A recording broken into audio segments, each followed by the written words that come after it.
Shalom, marilah kita memulai acara kebaktian kita pada minggu pagi ini. Sebelum kita memulai, marilah kita bersaat teduh sejenak.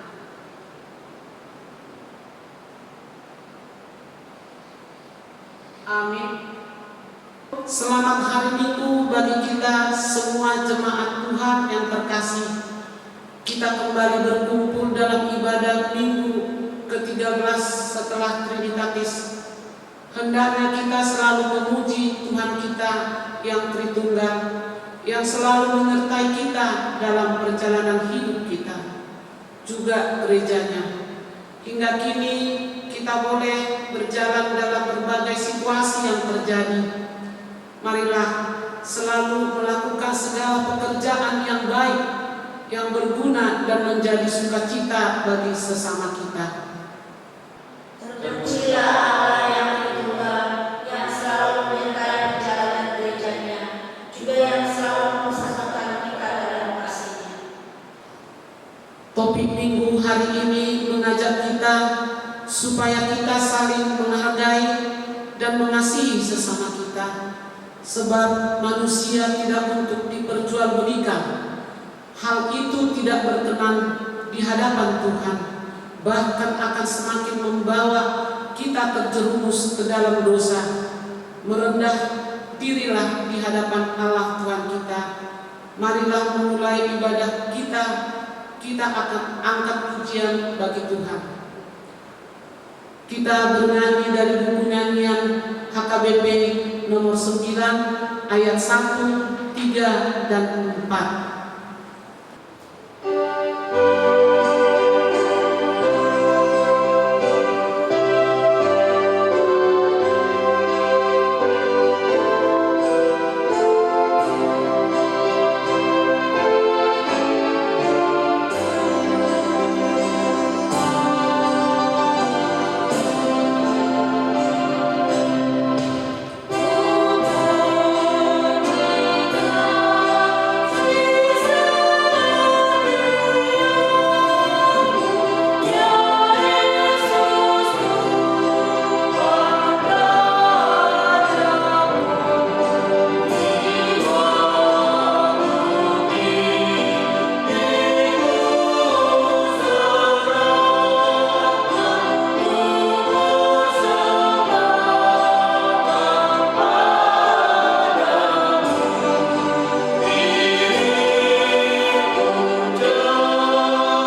dan nama anaknya Tuhan Yesus Kristus, dan nama Roh Kudus yang menciptakan langit dan bumi.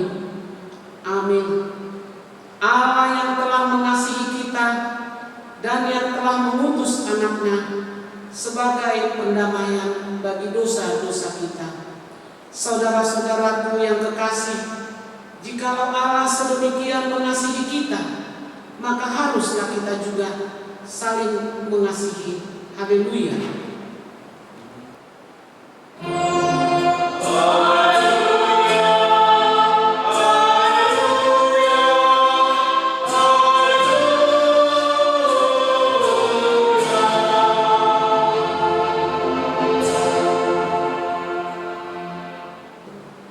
Marilah kita berdoa.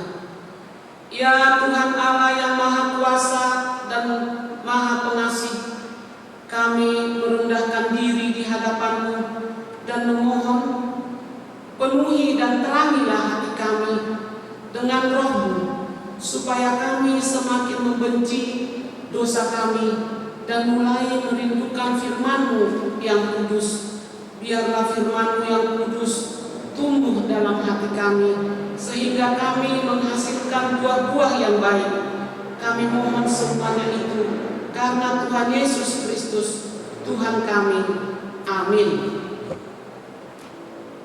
Kita bernyanyi dari buku nyanyian HKBP nomor 587 ayat 2 dan 3.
Tetapi apabila engkau mengadakan perjamuan, undanglah orang-orang miskin, orang-orang cacat, orang-orang lumpuh, dan orang-orang buta.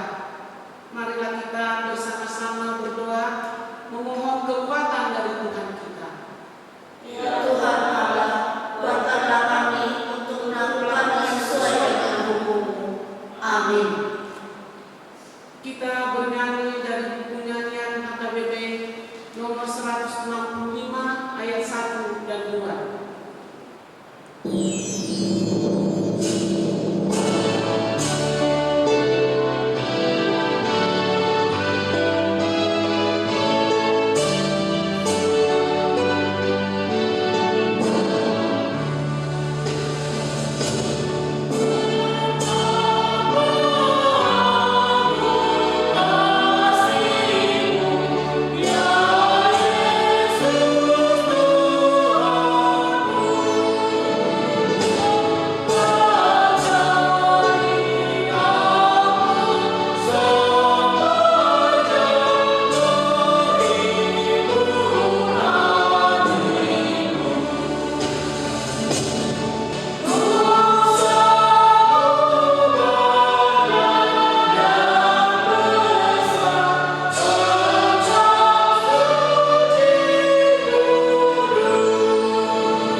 dosa-dosa kita. Ya Tuhan Allah, Bapa Tuhan kami Yesus Kristus, Engkaulah Allah yang Maha Kuasa, Pencipta segala sesuatu. Engkau adalah adil menghakimi semua orang. Kami datang ke hadapan-Mu mengaku segala dosa kami yang kami lakukan karena melanggar hukum-Mu, baik melalui perkataan kami yang tidak benar maupun karena nafsu keinginan duniawi yang selalu mempengaruhi kami. Kami patut mendapat murka Tuhan akibat dosa kami itu. Tetapi Engkau adalah Tuhan pengasih dan penyayang. Kasihanilah kami, ampunilah segala dosa dan kesalahan kami. Di dalam anak-Mu Tuhan Yesus Kristus, karuniakanlah kami Roh Kudus, agar setia mengikuti Engkau di dalam kebenaran dan kekudusan, dan memperoleh hidup yang kekal, yang Tuhan janjikan bagi setiap orang percaya kepada anak-Mu Yesus Kristus dan Juru Selamat kami. Amin.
Janji Tuhan akan keampunan dosa-dosa kita. Tuhan adalah penyayang dan pengasih, panjang sabar dan berlimpah kasih setia. Tidak dilakukannya kepada kita setimpal dengan dosa kita, dan tidak dibalasnya kepada kita setimpal dengan kesalahan kita. Seperti Bapa sayang kepada anak-anaknya, demikian Tuhan sayang kepada orang-orang yang takut akan Dia. Kemuliaan bagi Allah di tempat yang maha tinggi. Amin.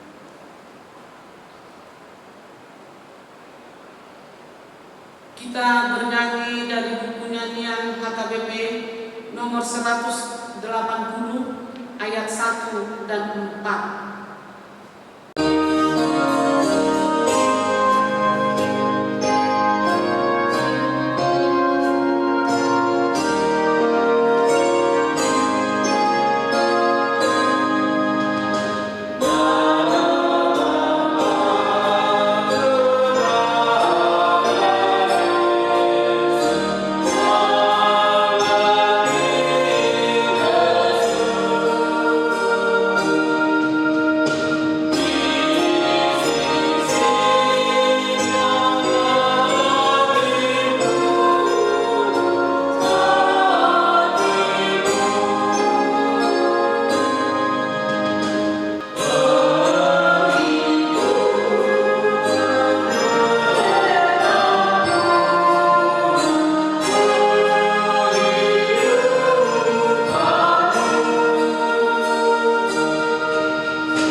Firman Tuhan yang menjadi epistel minggu ke-13 setelah Trinitatis hari ini tertulis dalam kitab Kejadian 37 ayat 23 sampai dengan yang ke-30.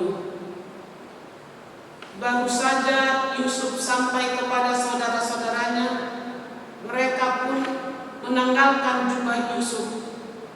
jubah maha indah yang dipakainya itu. Dan mereka membawa dia dan melemparkan dia ke dalam sumur. Sumur itu kosong, tidak ada air. Kemudian duduklah mereka untuk makan.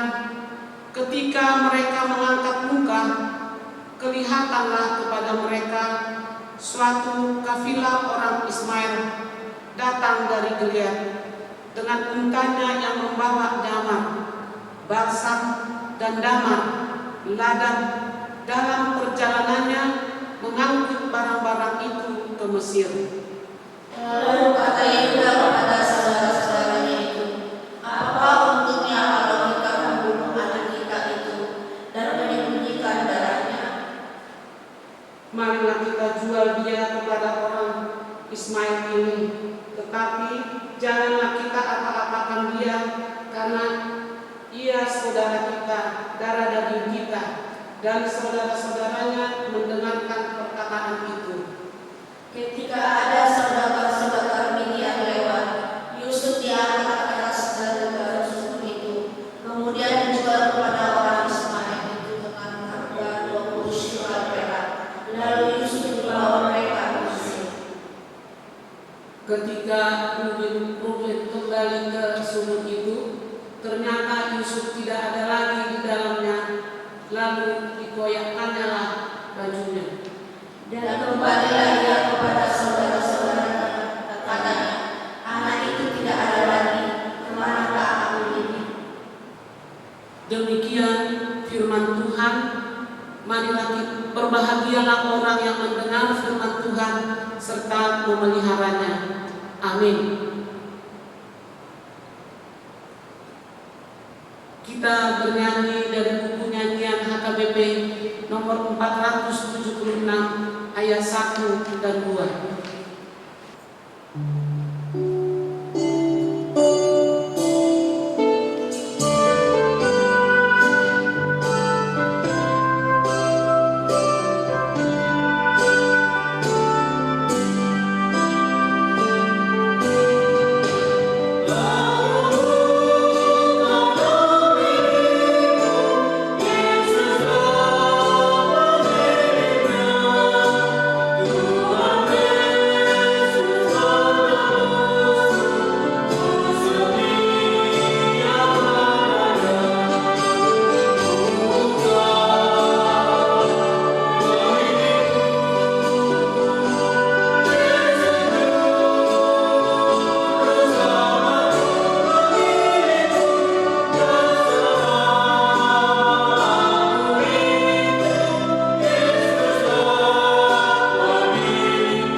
Marilah kita bersama-sama mengaku iman kepercayaan kita sebagaimana teman-teman seiman di seluruh dunia. Kita bersama-sama mengucapkannya. Aku percaya kepada Allah, Bapa yang Maha Kuasa, Kali langit dan bumi. Aku percaya kepada Yesus Kristus, Anaknya yang tunggal Tuhan kita, yang dikandung dari Roh Kudus, lahir dari anak Maria, yang menderita sengsara oleh Pontius Pilatus,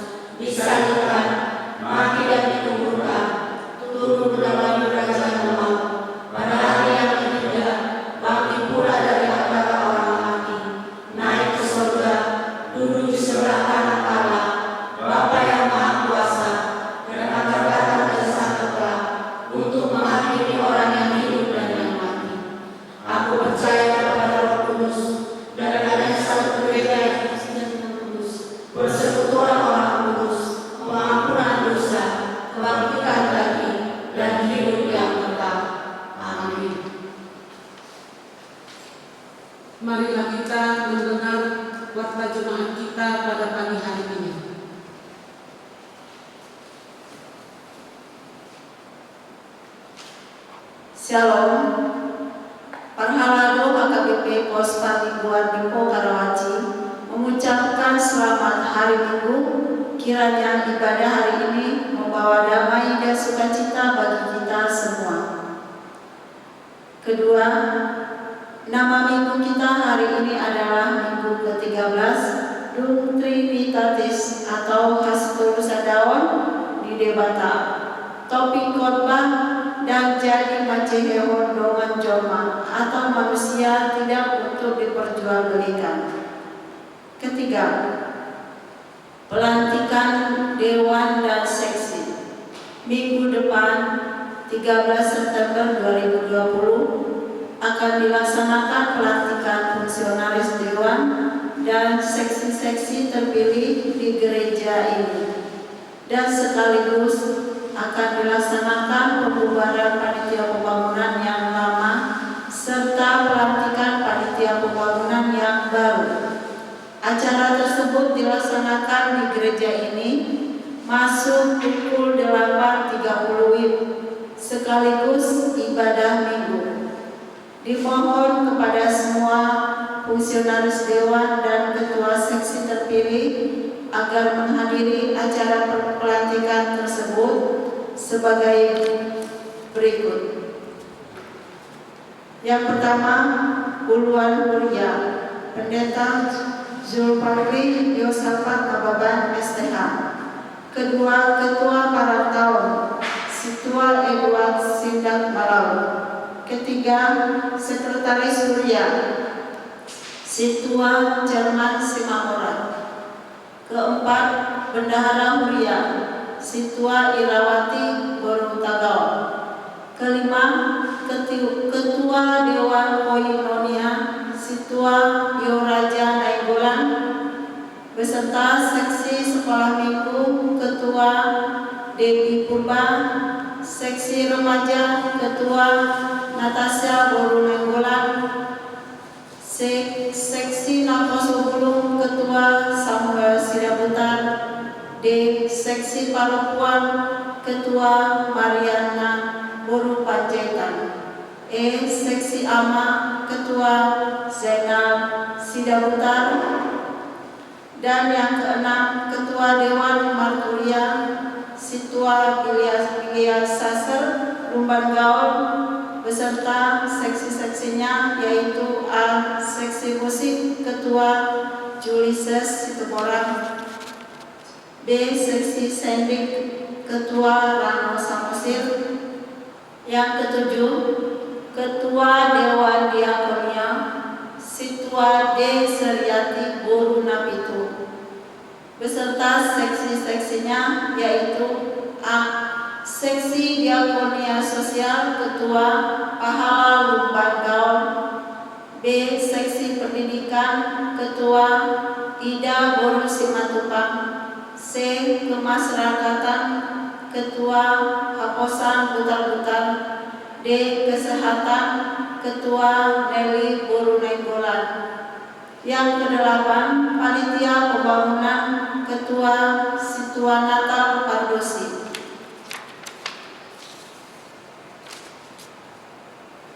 Dalam acara tersebut diwajibkan semua yang hadir untuk menggunakan masker dan face shield. Keempat, persembahan minggu dan pelean bulanan. Melalui warta ini kami menghimbau agar kita segera menyetorkan persembahan mingguan dan pelean bulanan kepada Mulia. Persembahan tersebut bisa disetorkan melalui situa wilayah masing-masing atau ditransfer ke rekening Mulia BCA nomor 761668636 atau rekening BNI nomor 0288288026 atas nama B. Irawati Utagaon. Mohon bukti transfer di WA langsung ke Bendahara Mulia Situa B. Irawati Utagaon. Yang kelima, persembahan dan pelean bulanan. Setelah memperhatikan melalui warta jemaat bahwa tingkat partisipasi partisipasi jemaat yang menyetorkan persembahan mingguan dan pelean bulanan sangat minim. Hal itu mungkin karena kesibukan masing-masing jemaat. Karena itu, Parhalado telah memutuskan bahwa mulai minggu ini amplop persembahan minggu dan pelean bulanan akan diantarkan ke rumah kita masing-masing dan akan diambil kemudian. Yang keenam, ucapan selamat ulang tahun. Parhalado dan jemaat mengucapkan selamat ulang tahun dan panjang umur kepada Genadi Alparino Simangora, Susi Lestari Boru Siahaan, Teresia Y Boru Napitupulu, Pandapotan Sitompul, Gracia Srandepi Boru Malau, Samuel Gabriel Sidaputar. Untuk yang berulang tahun namun belum tercantum namanya dalam mata ini, kami juga mengucapkan selamat ulang tahun dan panjang umur. Tuhan Yesus memberkati. Nats Alkitab untuk yang berulang tahun. Akuilah dia dalam segala lakumu, maka ia akan meluruskan jalanmu. Amsal 3 ayat 6. Yang ketujuh, pembangunan. Kepada jemaat HKBP Lipo Karawaci, Parhalado dan panitia pembangunan memohon partisipasi aktif dalam pembangunan gereja kita melalui komitmen janji iman maupun donasi yang lain. Jemaat bisa langsung mengirimkan partisipasinya pada rekening sebagai berikut: BCA 761066866 dan rekening BNI nomor 0288288026 atas nama B. Irawati Hutagao dan rekening BNI atas nama HKBP Lipo Karawaci rekening 71020120002. Yang kedelapan, laporan keuangan. Berikut ini adalah laporan keuangan huriah kita hingga tanggal 6 September 2020. Marilah kita baca dengan seksama. Bila ada yang perlu dikoreksi, silakan menghubungi Bendahara Huriah Situa Irawati Borutakao atau Situa wilayah masing-masing. Demikian warta jemaat dalam minggu ini. Terima kasih. Shalom, selamat hari Minggu.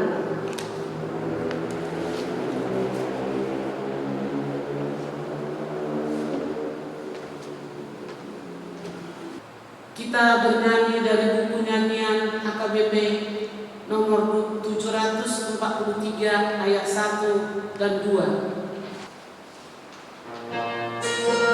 Amen.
Kita bersatu dalam doa. Damai sejahtera dari Allah Bapa yang melampaui segala akal, itulah yang memelihara hati dan pikiranmu sekalian. Di dalam nama Yesus Kristus Tuhan kita. Amin. Jemaat yang terkasih, dalam nama Tuhan kita Yesus Kristus yang sedang menyaksikan siaran ibadah di minggu hari ini, firman Tuhan untuk kita di minggu ke-13 setelah Trinitatis tertulis di dalam Injil Matius pasalnya yang ke-27 ayat 1 sampai dengan ayatnya yang ke-10. Beginilah bunyi firman Tuhan. Ketika hari mulai siang, semua imam, kepala dan dua bangsa Yahudi berkumpul dan mengambil keputusan untuk membunuh Yesus. Mereka membelenggu Dia lalu membawanya dan menyerahkannya kepada Pilatus wali negeri itu. Pada waktu Yudas yang menyerahkan Dia melihat bahwa Yesus telah dijatuhi hukuman mati, menyesallah ia. Lalu ia mengembalikan uang yang 30 perak itu kepada imam-imam kepala dan tua-tua dan berkata, "Aku telah berdosa karena menyerahkan darah orang yang tidak bersalah." Tetapi jawab mereka, "Apa urusan kami dengan itu? Itu urusanmu sendiri." Maka ia melemparkan uang perak itu ke dalam bait suci, lalu pergi dari situ dan menggantung diri. Imam-imam kepala mengambil uang perak itu dan berkata, "Tidak diperbolehkan memasukkan uang ini ke dalam peti persembahan, sebab ini uang darah." Sesudah berunding mereka membeli dengan uang itu tanah yang disebut tanah tukang peri untuk dijadikan tempat pekuburan orang asing. Itulah sebabnya tanah itu sampai pada hari ini disebut tanah darah. Dengan demikian genaplah firman yang disampaikan oleh Nabi Yeremia. Mereka menerima 30 uang perak, yaitu harga yang ditetapkan untuk seorang menurut penilaian yang berlaku di antara orang Israel. Dan mereka memberikan uang itu untuk tanah tukang periuk seperti yang dipesankan Tuhan kepadaku. Demikian pembacaan firman Tuhan di minggu ke-13 setelah Trinitatis dengan topik khotbah manusia tidak untuk diperjualbelikan. Selamat hari Minggu untuk kita semua. Jemaat yang terkasih di dalam nama Tuhan kita Yesus Kristus, kita tadi sama-sama telah mendengar topik minggu kita hari ini, manusia tidak untuk diperjualbelikan. Mungkin kita pernah mendengar perkataan atau kata-kata yang dikeluarkan oleh seseorang, dipilih. Boleh kakak bantu tesnya? Fix. Mungkin kata-kata itu pernah kita dengar atau sering kita dengar dari seorang pedagang yang sedang berusaha untuk menawarkan barang dagangannya. Dan jika kita melihat di keadaan situasi kondisi zaman kita saat ini, ternyata bukan hanya pakaian, bukan hanya celana, bukan hanya rumah, bukan hanya mobil, bukan hanya jam tangan yang diperjualbelikan saat ini, tetapi yang diperjualbelikan ikut juga manusia itu sendiri diperjualbelikan. Jemaat yang terkasih, memang jika kita berbicara tentang perdagangan manusia, ini bukan hal yang baru, bukan hal yang asing lagi kita dengar di telinga kita, karena memang sudah dari dahulu perdagangan manusia telah ada. Ini bisa kita lihat jika kita kembali ke dalam sejarah. Dahulu manusia bebas dan diperjualbelikan secara terang-terang. Hal ini bisa kita lihat, salah satu buktinya ketika tadi kita membaca epistel kita pada minggu hari ini di Kejadian 27 ayat 23 sampai ayat ke-30. Jelas di sana dikatakan di mana Yusuf dijual oleh para saudara-saudaranya dengan harga 20 sikal perak, dijual kepada orang Ismail, dan orang Ismail kemudian membawanya ke Mesir, dijual kembali kepada Potifar. Memang dari dulu sejarah yang mengatakan dahulu manusia diperjualbelikan secara bebas, manusia diperjualbelikan secara terang-terangan, baik itu di pasar maupun di jalan. Mereka dibariskan di tengah-tengah pasar, mereka dijadikan sebagai barang komoditi, diperjualbelikan. Biasanya orang-orang yang diperjualbelikan itu adalah orang-orang yang memiliki status ekonomi rendah. Biasanya orang yang diperjualbelikan adalah mereka para tahanan perang. Biasanya yang diperjualbelikan adalah para janda, para pencuri yang tidak mampu mengembalikan uang curiannya.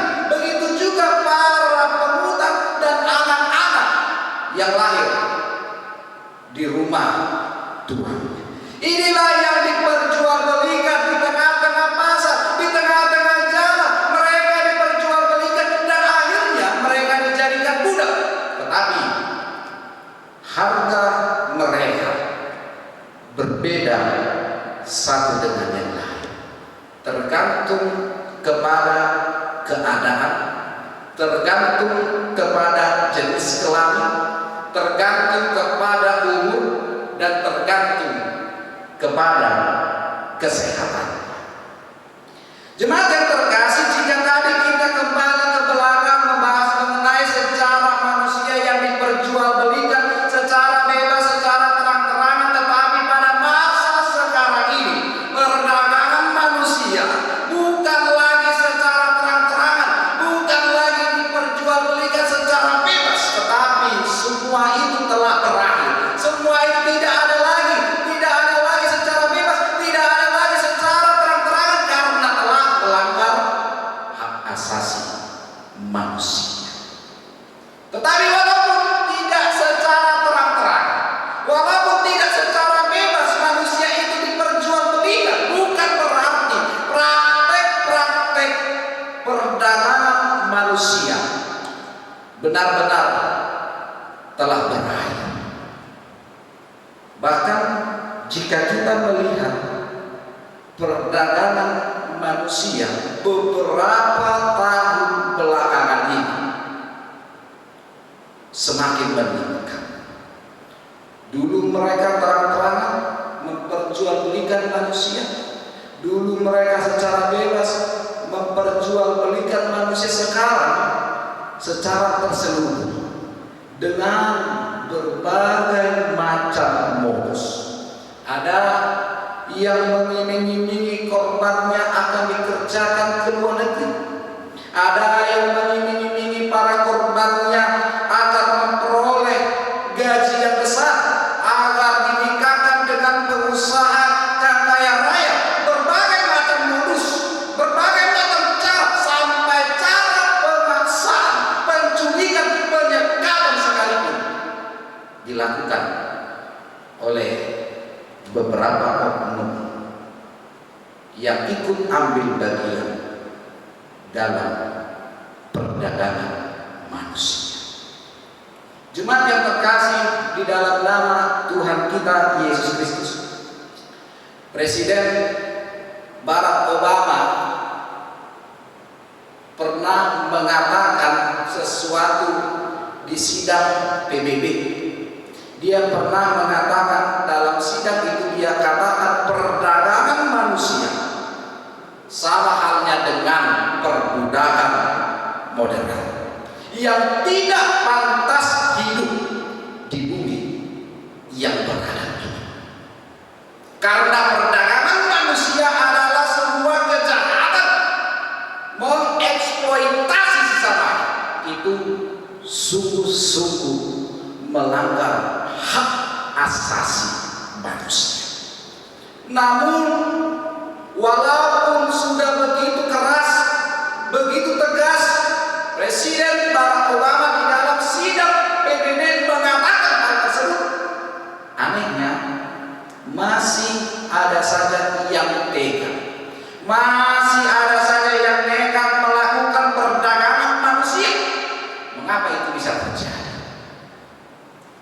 Alasan kemiskinan, alasan dengan pola hidup yang glamor, alasan dengan kesulitan, kesusahan, tantangan, cobaan hidup, alasan karena rendahnya tingkat pendidikan seseorang, membuat berbagai orang, sebagian manusia, beberapa oknum melihat hal itu sebagai peluang untuk menghasilkan uang, untuk menghasilkan keuntungan. Dan bagi para pelaku perdagangan manusia, yang terpenting adalah keuntungan duniawi yang dihasilkan, yang didapatkan dalam praktek perdagangan itu. Mereka tidak peduli, mereka tidak begitu penting bagi mereka bagaimana nasib korban itu. Mereka tidak memikirkan kondisi dari korbannya itu. Yang penting adalah memperoleh keuntungan dan memperoleh uang.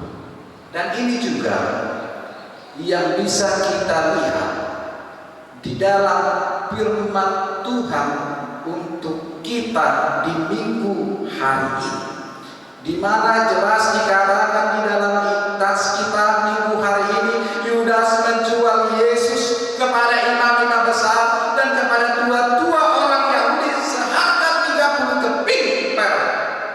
Bagi Yudas, uang adalah segala-galanya.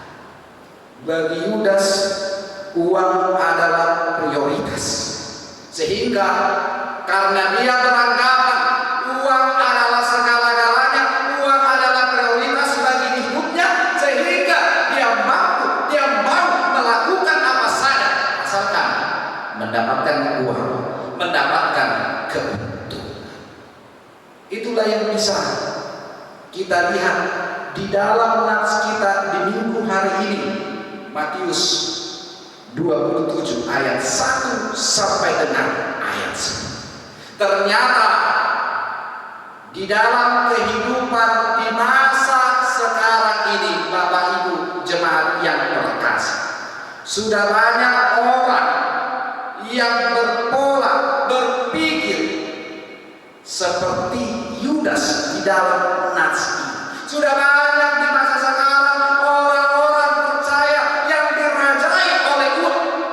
Makanya sampai ada lagu yang mengatakan, apa yang dicari orang uang, apa yang dicari orang uang, apa yang dicari orang siang pagi petang, uang segala. Itulah yang sering dicari orang, dan kita lihat di masa sekarang banyak orang mencari uang dengan cara yang tidak benar, banyak orang mengumpulkan uang dengan maksud yang salah, banyak orang yang memakai uangnya dengan tujuan yang keliru. Ini bisa kita lihat zaman sekarang, ketika seseorang itu tidak memiliki uang, pasti dia tidak bersemangat, tidak bersukacita, pasti dia stres, pasti dia pusing ketika dia tidak memiliki uang. Itulah tandanya zaman sekarang orang-orang percaya telah dirajai uang. Begitu juga yang dilakukan Yudas di dalam nats ini. Melihat fenomena yang terjadi saat ini, Bapak Ibu, saudara-saudaraku yang terkasih, di dalam nama Tuhan kita Yesus Kristus, semua diukur dengan uang, berdamai memakai uang, melihat mencari jodoh juga memakai uang, melihat bagaimana hartanya, seberapa banyak harta bendanya, seberapa banyak uangnya. Begitu juga ketika ditempatkan di suatu tempat, orang juga berusaha menggagalkan tempatnya itu, karena dia tahu bahwa itu bukan ladang basah tetapi ladang kering. Akhirnya dia mengeluarkan uang. Inilah banyak terjadi. Fenomena inilah yang sering terjadi di masa sekarang. Orang-orang percaya sekarang sudah mulai dirajai oleh uang. Tetapi yang menjadi pertanyaan, ketika kita melihat fenomena yang terjadi saat ini, apakah kita sudah layak disebut dengan Yudas-Yudas masa kini? Karena kita sendiri telah dirajai oleh uang, dan mungkin secara langsung, tidak langsung, sadar maupun tidak sadar, kita juga mungkin mempraktekkan hal-hal kotor atau cara-cara kotor hanya untuk mendapatkan uang. Apakah kita sudah layak disebut Yudas-Yudas masa kini? Tetapi bisa kita lihat di dalam nats kita di minggu hari ini, bagaimana dan apa yang terjadi kepada Yudas setelah dia melakukan hal itu. Jelas dikatakan di dalam nats kita di minggu hari ini di Matius 27 ayat 1 sampai 10. Setelah Yudas menjual Yesus dengan harga 30 perak, Yudas mengetahui bahwa Yesus dihukum mati, bahwa Yesus akan disalibkan. Di saat itulah Yudas pun menyesal, dan ia tidak menduga bahwasanya Yesus akan dihukum mati, Yesus akan disalibkan. Oleh sebab itu Yudas menyesal. Penyesalan ini terlihat ketika Yudas berusaha untuk mengembalikan uang yang diberikan kepadanya, dikembalikan kepada orang-orang di bait suci, imam-imam besar, tua-tua Yahudi, dan dia berkata kepada mereka, "Aku telah berdosa, aku telah berdosa menyerahkan darah orang yang tidak bersalah." Itulah wujud penyesalan Yudas. Harapan Yudas ketika dia mengembalikan uang itu, dia mengakui kesalahannya, harapannya, keinginannya, hukuman yang ditimpakan, dijatuhkan kepada Yesus, itu dibatalkan. Tetapi yang terjadi di dalam nats kita minggu hari ini, nasi telah jadi bubur. Para imam besar, tua-tua Yahudi tidak peduli lagi akan hal itu, dan itulah yang membuat akhirnya Yudas menjadi kecewa.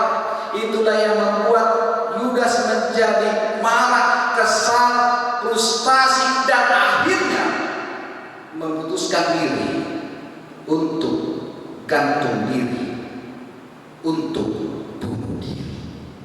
Sementara uang yang dilemparkan Yudas itu akhirnya dipakai oleh para pengurus bait suci untuk membeli tanah dan dipergunakan sebagai pemakaman, dan tanah itu disebut tanah darah.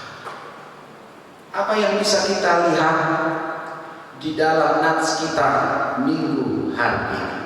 Yang pertama, jemaat yang terkasih di dalam nama Tuhan kita Yesus Kristus, penyesalan pasti datang terlambat. Dan itulah yang terjadi di dalam nats kita di minggu hari ini.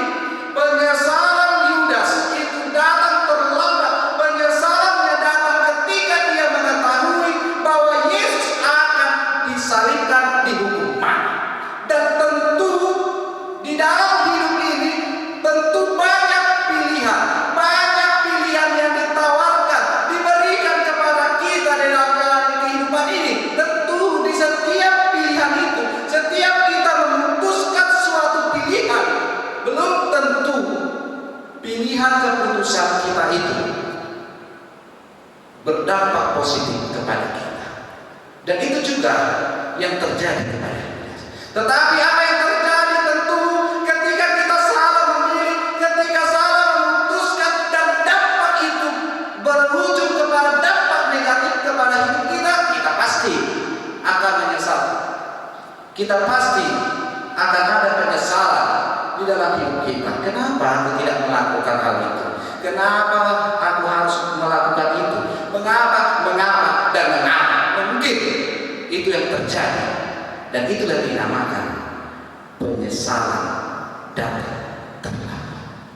Tetapi melalui firman Tuhan pada minggu hari ini, agar tidak ada lagi penyesalan di antara kita, agar tidak ada lagi penyesalan di dalam diri kita dalam menjalani hidup ini, kita harus bijaksana dalam menentukan sikap dan pilihan hidup.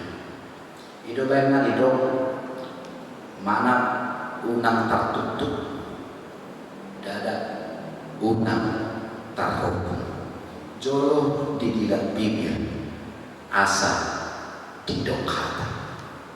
Gimana Pak Jolo? Kenapa dua orang?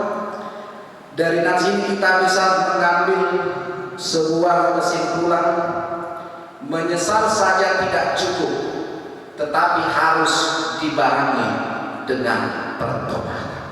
Penyesalan yang ditunjukkan oleh Yudas sesungguhnya begitu amat baik, tetapi sayang amat disayangkan. Penyesalannya itu hanya di bibir. Penyesalannya itu tidak berlanjut, tidak ditunjukkan melalui pertobatan, tetapi justru penyesalannya itu ditunjukkan melalui mengakhiri hidupnya sendiri. Nah, begitu juga dengan kita di kehidupan sehari-hari. Mungkin jika ini direfleksikan di dalam hidup kita, setiap minggu kita selalu mengakui, menyesali setiap dosa-dosa kita kepada Tuhan. Setiap hari, setiap minggu kita menyesali, mengakui dosa-dosa kita. Tetapi apa yang terjadi? Penyesalan, pengakuan itu hanya di bibir saja. Tetapi kita kembali lagi mengulang, kembali lagi melakukan, kembali lagi melakukan, mengulang kesalahan yang sama. Oleh sebab itu bukan namanya pertobatan. Pertobatan adalah merubah diri dan arah hidup tidak akan kembali lagi. Berarti ada komitmen di dalam diri kita, keinginan, ketetapan hati, dan penyerahan diri kepada Tuhan, sehingga tidak ada kata kembali melakukan dosa, kembali melakukan kesalahan.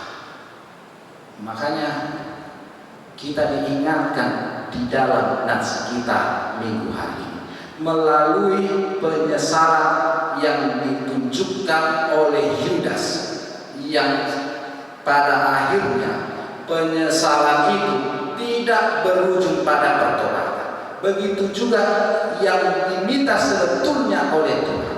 Ketika kita mengaku, ketika kita telah menyesali dosa-dosa kesalahan kita tidak ada kata kembali melakukan kesalahan yang sama. Yang ketiga, melalui nats ini mau mengatakan kepada kita semua, berangkat dari kenyataan hidup banyak orang yang mencari uang dengan cara yang tidak benar, mengumpulkannya dengan maksud yang salah, dan memakai dengan tujuan yang keliru. Kita lihat itulah realita fenomena yang terjadi di saat sekarang ini. Tetapi Yesus mengingatkan kepada kita melalui Lukas 16 ayat 9. Yesus mengajarkan agar kita menguasai uang, bukan dikuasai oleh uang. Kita harus bisa bersahabat dengan uang, bukan dirajai, bukan dikuasai, tetapi kita harus menguasai, karena pada dasarnya uang adalah ciptaan manusia. Bukan manusia yang dikendalikan uang, tetapi uang yang harus dikendalikan oleh kita. Bukan kita yang dikendalikan oleh uang. Artinya apa? Kita harus bisa bersahabat dengan uang. Artinya bisa mencari uang dengan cara yang benar tanpa mengeksploitasi sesama kita. Yang kedua, bisa mengelola uang dengan benar dan memakai uang dengan maksud baik untuk membesarkan namanya. Oleh sebab itu, latihlah dirimu untuk bersahabat dengan uang, bukan dikuasai oleh uang. Lihatlah sekelilingmu, lihatlah orang-orang sekitarmu, lihatlah sesamamu, lihatlah keluargamu, lihatlah orang-orang yang berada di sekelilingmu. Mereka begitu membutuhkan, merindukan pertolongan. Tolonglah, urupilah, lakukanlah yang terbaik buat mereka. Jadikanlah dirimu menjadi saluran berkat, bukan menjadikan mereka sebagai bahan untuk dieksploitasi dan membuat banyak jiwa-jiwa terluka. Tetapi pakailah apa yang ada di dalam diri untuk kebesaran nama Tuhan, untuk kemuliaan nama Tuhan, dengan membantu mereka semua. Selamat hari Minggu untuk kita semua. Amin. Kita berdoa. Ya Tuhan Allah Bapa kami yang bertata di dalam kerajaan surga, yang kami kenal di dalam nama Putra Yesus Kristus Tuhan kami. Terima kasih Tuhan untuk firman-Mu pada minggu hari ini, di mana mengajarkan kami untuk tetap bijaksana dalam menjalani hari-hari kami, dalam memutuskan suatu pilihan apapun itu Tuhan, harus kami pikirkan masak-masak, matang-matang, sehingga itu tidak berujung berdampak kepada hal yang negatif bagi kami, bagi keluarga kami. Dan firman-Mu juga mengajarkan kepada kami, karena kami telah Engkau tebus melalui Putra-Mu Yesus Kristus Tuhan kami, mengajarkan kepada kami agar kami melakukan apa yang Engkau ajarkan di dalam hidup kami. Itulah tandanya bahwa kami orang-orang yang Engkau panggil bukan hanya menjadi pendengar yang budiman, tetapi bisa menjadi pelaku-pelaku firman-Mu di dunia ini, agar melalui kami, melalui berkat-berkat yang Engkau berikan kepada kami, itu bisa kami pakai dengan baik, berguna bagi diri kami, berguna bagi keluarga kami, berarti bagi sesama kami, dan menjadi kemuliaan bagi nama, bukan malah sebaliknya, mempergunakan apa yang ada Engkau berikan kepada kami untuk mengeksploitasi mereka sesama kami Tuhan, untuk melukai jiwa-jiwa mereka. Ajarlah kami Tuhan untuk dapat melakukan yang sesuai dengan firman-Mu. Engkaulah yang bersama kami Engkaulah yang menguatkan kami, Engkaulah yang menjauhkan kami dari segala mara bahaya, segala penyakit. Engkaulah yang memberkati keluarga kami, memberkati seluruh yang kami lakukan dan kerjakan di dalam hidup kami. Agar itu Tuhan menjadi berkat bagi kami, pribadi lepas pribadi, terlebih membantu gerejamu saat ini. Di dalam nama Putra-Mu Yesus Kristus Tuhan kami berdoa dan mengucap syukur. Amin. Kita bernyanyi dari buku nyanyian HKBP nomor 719 ayat 1 sampai dengan ayat 2 sambil mengumpulkan persembahan.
Marilah kita berdoa untuk menyerahkan persembahan kita kepada Tuhan. Kita berdoa. Ya Allah Bapa kami yang di surga, kami mengaku bahwa Tuhan adalah sumber dari segala karunia yang melimpah dalam kehidupan kami masing-masing. Sebagian daripada karunia itu kami serahkan kembali sebagai persembahan kepada Tuhan. Terimalah dan berkatilah persembahan kami, agar dapat kami pergunakan untuk pekerjaan dan pelayanan kerajaan Tuhan di dunia ini. Bukalah hati kami untuk mengenal betapa banyak berkat dan karunia yang kami peroleh dari Tuhan, supaya kami senantiasa bersyukur kepada-Mu. Di dalam nama Yesus Kristus Tuhan kami. Amin.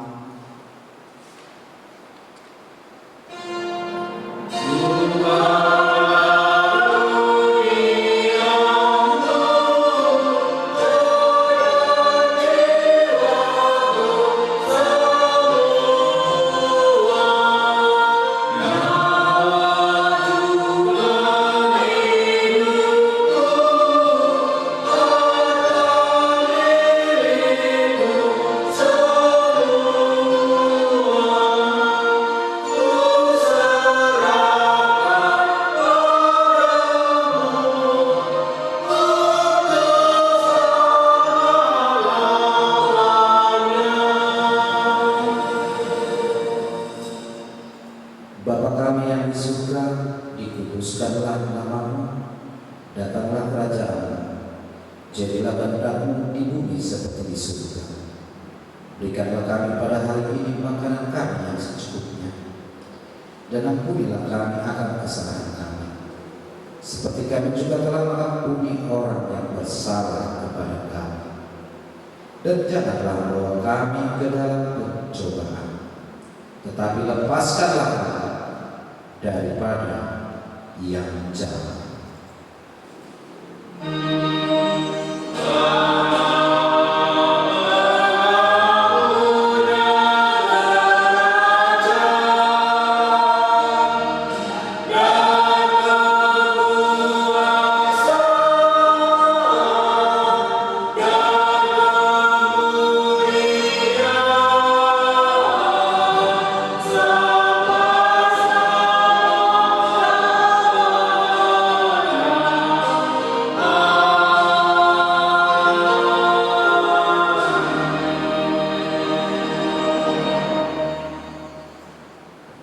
Tuhan memberkati engkau dan melindungi engkau.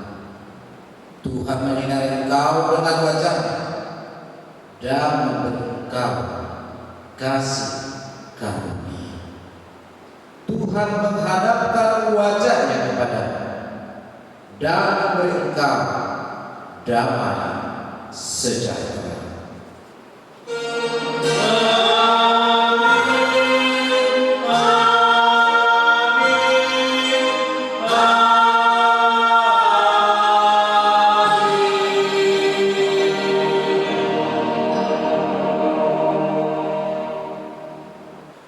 Kami Majelis Jemaat HKBP Pos Parmingguan Limpo Karawaci mengucapkan selamat hari Minggu untuk kita semua.